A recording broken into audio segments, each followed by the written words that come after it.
If Active Directory was built for offices that no longer exist, what's replacing it today? Microsoft Entra is positioning itself not just as another IAM tool, but as the framework for securing identities in a hybrid, perimeterless world. The challenge is this: most IT admins are still juggling legacy systems with cloud-first demands. So how does Entra bridge that gap without breaking what already works? That's the exact question we'll unpack, because the answer could change the way you think about identity management going forward. From office halls to hybrid clouds, why does a tool designed in the 90s still define so many IT environments today? The answer lies in how deeply woven Active Directory became into office life. If you walked into a corporate office 20 years ago, the first thing a new employee received wasn't cloud credentials or federated identities, it was an account in Active Directory. That single sign-on handled access to email, files, printers, databases, and even the door badge system in some cases. It wasn't flashy, it didn't need to be. AD sat in the background, quietly running user authentication and group policies that kept everything consistent across the network. For most IT teams, it was the closest thing to a control center. The challenge is that Active Directory was built in an era when everything lived safely inside the four walls of a business. Servers stayed on racks in the basement. Applications were installed on desktops that never left the office. The firewall was the guardrail, keeping bad actors out, while employees used a domain-joined PC to work inside. That architecture fit the workplace of that era perfectly. But the world no longer looks like that. Today's network isn't a single building. It's a patchwork of home offices, SaaS platforms, and mobile devices constantly moving between personal and professional use. That makes the old perimeter model feel like trying to secure a castle wall when everyone's already scattered across the countryside. We've all seen how employees adapt when the technology doesn't keep up. VPNs are a perfect example. They were supposed to be the extension of the office network into someone's home. But in practice, the slowdowns and connection drops made people look for workarounds. Instead of waiting for a VPN tunnel to spin up, users started saving files to personal OneDrive accounts or emailing data to themselves just to get work done. That's how shadow IT grew, not because workers wanted to break policy, but because they couldn't wait for clunky systems when projects moved faster than the tools designed to support them. IT departments often discovered these shortcuts long after they were in place, and by then, sensitive data had already left secure environments. The bigger shift is realizing that security no longer revolves around servers or the office network. The real frontline today is identity.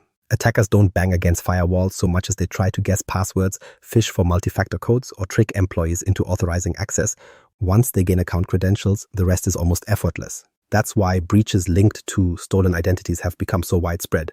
An attacker no longer needs to hack into a server if they can log in as a valid user. From there, they move laterally, access sensitive data, or escalate privileges, all under the radar of traditional defenses. The urgency becomes clearer when you look at how many headlines point back to compromised accounts. Whether it's ransomware spreading through an employee login or sensitive records exposed because of an unused but still active account, the entry point is rarely a broken server vulnerability anymore. Instead, it's the person and the system that verifies who they are. This explains why security conversations shifted from protecting networks to protecting identities. The identity is the true perimeter because it's the one constant across cloud platforms, endpoints, and applications. If credentials are strong and access is verified continuously, an organization stays resilient even as its footprint changes daily. But here's where the story gets interesting. If AD worked so well for the old world, what carried organizations through the early stages of this transformation? We saw patchwork approaches, federated identity systems bolted onto existing AD, third-party single sign-on providers, and custom sync tools that tried to unify passwords across applications. These filled the gap, but they were never built for scale or for the cloud-native model now driving IT. They kept businesses running, but they also created silos and complexity that only grew over time. Admins found themselves managing sprawling configurations with constant sync errors, leaving gaps in visibility and control. This is why the evolution of IAM doesn't stop at extending AD outward. Hybrid solutions bought time, but they also made it clear a different approach was needed. IT leaders began to see identity not as an add-on, but as the foundation of security itself. That realization set the stage for new platforms shaped around mobility, multi-cloud, and regulatory demands. And that's where Microsoft Entra comes into the picture. It's positioned not simply as Active Directory brought into the cloud, but as a different model entirely, one designed for the reality of boundary-less work, where trust is no longer implied by being connected to the network, but must be proven at every step. The rise of identity as the perimeter. How do you protect an organization that no longer has walls? That's the reality most IT teams face right now. The local office might still be there, but the workforce isn't tied to it anymore. Employees are logging in from homes, airports, client sites, and co-working spaces. And they're not just connecting to a single corporate network. Their workday probably spans multiple SaaS platforms like Salesforce, Slack, and ServiceNow, while still needing access to old on-prem databases and line-of-business applications that never made the jump to the cloud. That mix creates an environment where the definition of a network perimeter starts to blur until it's basically meaningless. Think about a hospital running an electronic health record system that sits in its own data center, but at the same time, doctors need secure access to cloud imaging software or collaboration tools for research projects. Or a bank that has decades of core systems bound tightly to AD, while customer engagement platforms lie fully in the cloud. In both cases, IT isn't managing a single closed environment anymore. It's juggling multiple sources of identity and access. The result is a fragmented security posture where credentials and permissions live in different silos, making it much harder to track who has access to what. Trying to secure this setup is like being handed keys to dozens of buildings and finding that every building has several doors left unlocked. You can lock down one, but the others create openings that attackers are quick to notice. Each SaaS app introduces its own authentication method, policies, and user management. Legacy systems often don't speak the same language or require elaborate connectors just to sync. The complexity alone becomes a risk because it increases the chance of missed permissions, outdated accounts, or security policies that don't apply universally. Then layer compliance requirements on top of this picture. If you're in financial services, regulators expect strict oversight of who can view sensitive account data and under what conditions. Auditors want detailed logs showing when a permissions change happened, who approved it, and when the access expires. Healthcare organizations face similar obligations, except the data is even more personal: patient history, treatments, insurance records. One oversight here isn't just a technical mistake. It's a compliance violation that carries legal and financial penalties. Across industries, the inability to maintain consistent identity controls across every system isn't just operationally messy, it creates measurable business risk. What makes it harder is the duplication of rights. In a financial firm, an employee might receive access to internal trading apps during one project, then gain overlapping permissions to a CRM system through another role. When no one circles back to audit those layers, the employee ends up with overlapping access that goes far beyond what they need in the present. Healthcare has a parallel problem. Doctors and nurses rotate departments, take temporary shifts, or work across clinics. Their access rights often stack up with every new role assignment. Without visibility, IT doesn't always know when permissions stop being relevant, creating a huge surface for insider misuse or external exploitation. The industry's response has been a philosophical shift away from network-based trust. It's called zero trust. Instead of assuming someone is safe because they're inside the corporate network or logged in from a company laptop, zero trust starts with nothing. Every login, every request for access is treated as untrusted until verified. Conditions like device health, geolocation, and even behavioral patterns weigh in on whether a user should gain entry. The advantage is that it closes the gap attackers once used, slipping in through a privileged account or a VPN session that isn't monitored closely enough. But here's the challenge. Legacy IAM tools weren't designed for that model. They enforced flat rules. If you're on the domain and have valid credentials, you're in. They don't know how to check for device status, risk exposure, or contextual data in real time. And that's where modern tools need to step up. Identity has become the anchor point in this new strategy. It's not about where the user connects from anymore. It's about verifying the identity continuously across every hop, every application, every set of credentials. That shift has already happened. Identity is the new perimeter, not the firewall, not the VPN, but the entity of the user itself. Every access request is now an opportunity to validate, trust, and apply least privilege. This doesn't just align with zero trust, it's the technical foundation that makes it practical, which is why solutions like Microsoft Entra exist. They're not designed as add-ons to patch old problems, but as platforms built specifically for an identity-first world where access can't rely on walls that no longer exist. And this is where we start to see how Entra directly supports the move to identity as the real security boundary. Why Entra isn't just Active Directory 2.0? Is Entra just a cloud refresh of Active Directory? Not even close. That assumption floats around a lot, especially from folks who've managed Azure AD for years and now see it suddenly labeled under the Entra brand. It's easy to think Microsoft just slapped on a new name, but that undersells what's actually going on. Entra isn't one product, it's a suite. And more importantly, it's a signal that identity management itself had to be rethought for the environments businesses run today. The misconception comes from the fact that Azure AD was the foundation for so long. It gave organizations single sign-on to Microsoft 365 and other SaaS apps, and then expanded into features like conditional access and identity protections. So when people hear Entra, many assume it's just Azure AD with some polish. But that view misses the bigger picture. Entra is designed to operate across platforms, clouds, and even to handle scenarios where identities aren't limited to employees logging into productivity apps. It's addressing challenges AD and Azure AD alone were never meant to handle. What makes Entra stand out is that it brings multiple components together. You still have Entra ID, which is the continuation of Azure AD. It manages authentication, authorization, conditional access, and user lifecycle. Then you have Entra Permissions Management, which deals with something AD was never built to tackle, least privilege across multi-cloud environments. Instead of admins bouncing between AWS IAM, Azure RBAC, and Google Cloud IAM, Permissions Management centralizes visibility and control. You can set policies and monitor who has rights to resources, no matter which cloud they sit on. And then there's Entra Verified ID, which is all about decentralized verifiable credentials. Think of it as giving users portable, cryptographically secure identity proofs that organizations can trust without maintaining giant centralized databases. All three pieces together represent a shift way beyond a rebrand. To see how different this really is, imagine a company running workloads split across AWS for development, Azure for productivity, and GCP for analytics. Each platform has its own identity and permission model. Without a unifying layer, admins end up juggling 3 consoles, 3 sets of policies, and constant spreadsheets to track what permissions overlap. With Entra, access to those environments can be managed from a single place. Permissions management lets you see when an engineer has admin rights in AWS that conflict with restricted roles in Azure, and you can enforce least privilege automatically. That level of oversight simply isn't possible with each cloud's native tools working in isolation. Beyond unifying platforms, Entra is built to adapt in ways AD never could.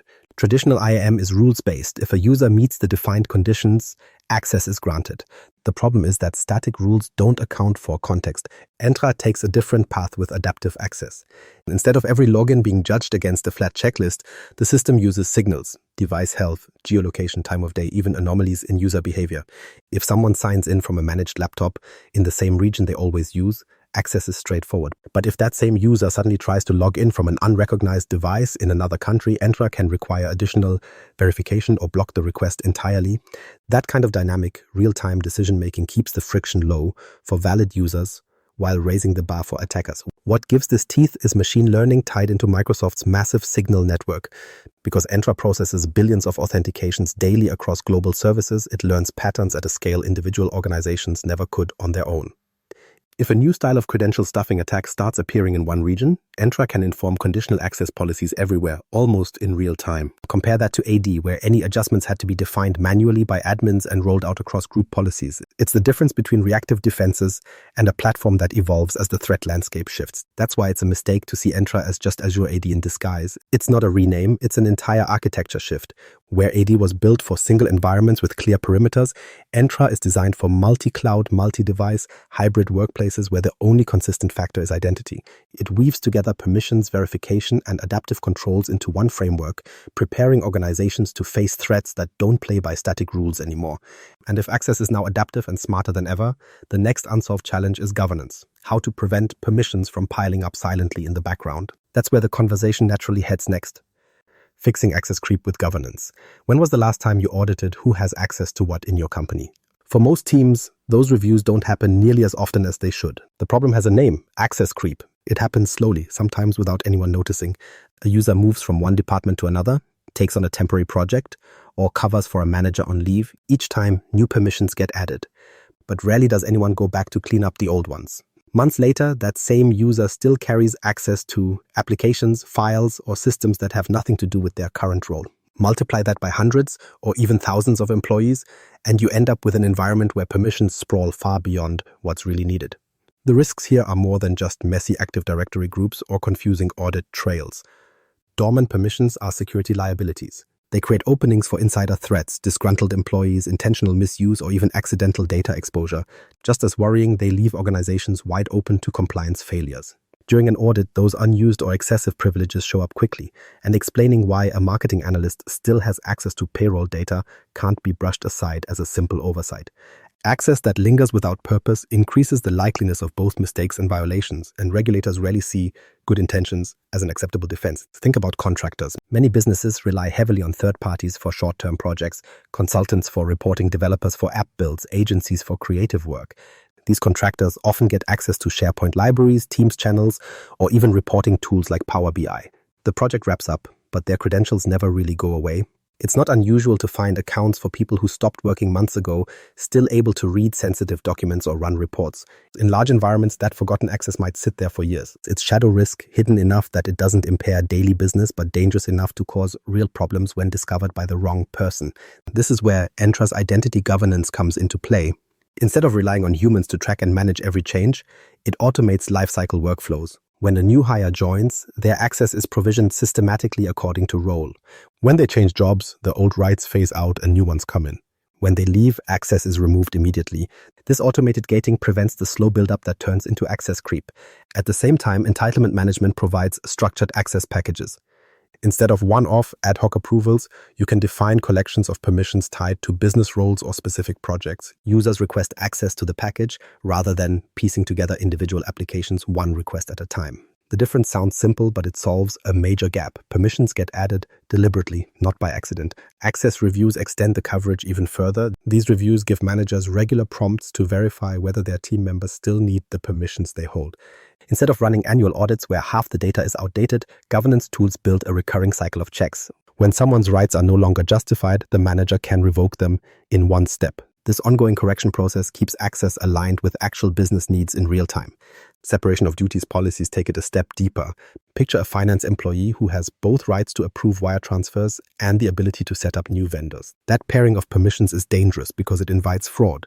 Governance policies in Entra can flag that combination before it becomes active, giving admins a chance to redesign or limit access before it turns into an auditor's nightmare. Instead of stumbling across conflicts months after they're abused, the system catches them early. An overlooked benefit is how governance covers non-employees. Partners, suppliers, and temporary staff need access too, but each carries the same risks as an internal user. Identity governance applies the same controls across that extended workforce. Their entitlements expire automatically when no longer needed, so you don't end up with abandoned accounts tied to people who no longer have any relationship with the business.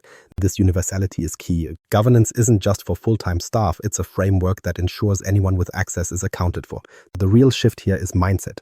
Most organizations react to access problems when they stumble across them. Being proactive flips that entirely. With proactive workflows, entitlement policies, and access reviews woven into daily operations, permissions stop accumulating in the shadows. Instead of dreading compliance checks, companies know exactly where they stand before auditors even ask. That confidence translates to smoother audits, lower risk, and stronger day-to-day security. So governance in Entra isn't busy work, it's preventative security with compliance baked in. By closing the loop on access creep, it protects against both human error and overlooked accounts, while ensuring every user's rights map directly to their role. In practice, that means environments stay clean, organizations stay audit ready, and permissions stop ballooning quietly in the background. Which brings us to the next question. How do you prepare an identity system for threats that don't even exist yet? That's where Entra's adaptability shows its full value. Adapting for a threat landscape that hasn't happened yet. What if your IAM system could detect threats you don't even know exist yet?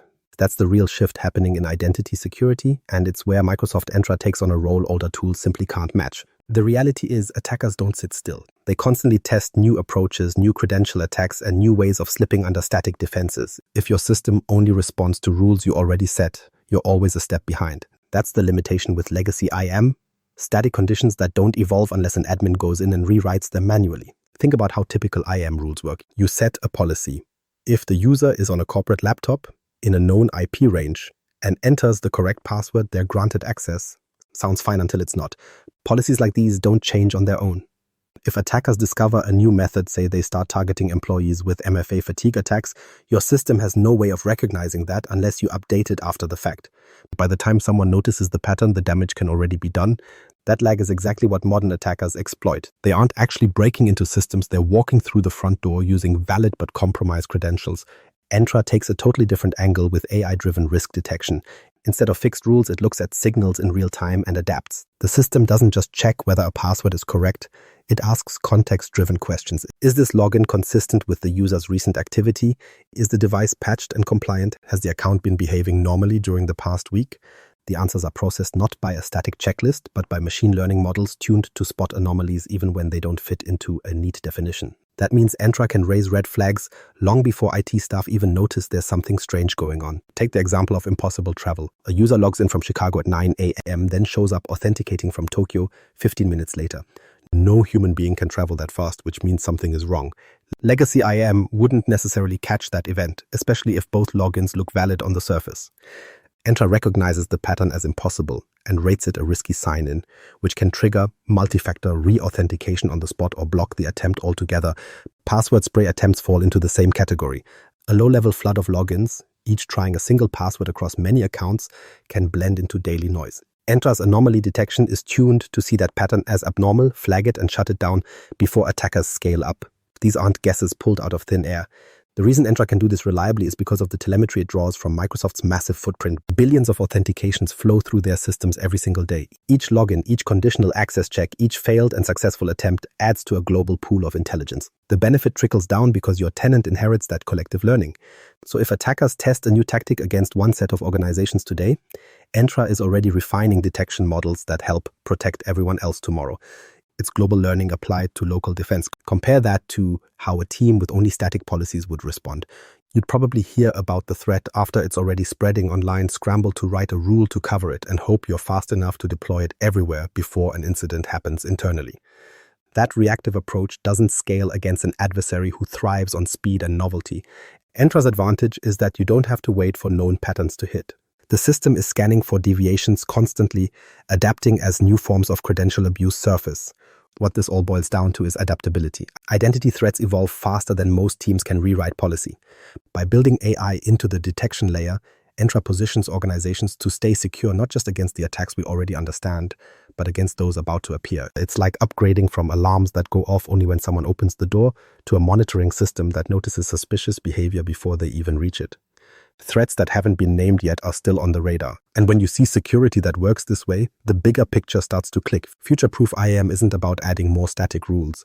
It's about designing systems that continue to learn, anticipate, and respond even as the threat landscape shifts underneath. That's the approach Entra leans into, making identity not just a perimeter but a living, responsive defense layer. Entra isn't about ripping out everything built on Active Directory or bolting new tools onto old frameworks. It's about shifting the mindset from static security to anticipating where identity threats are heading next. Instead of asking, does this person have access today? The question becomes, should they still, and is this request trustworthy in context?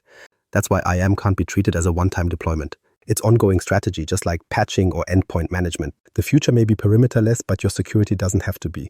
With Entra, identity becomes the defense that grows alongside the threat landscape.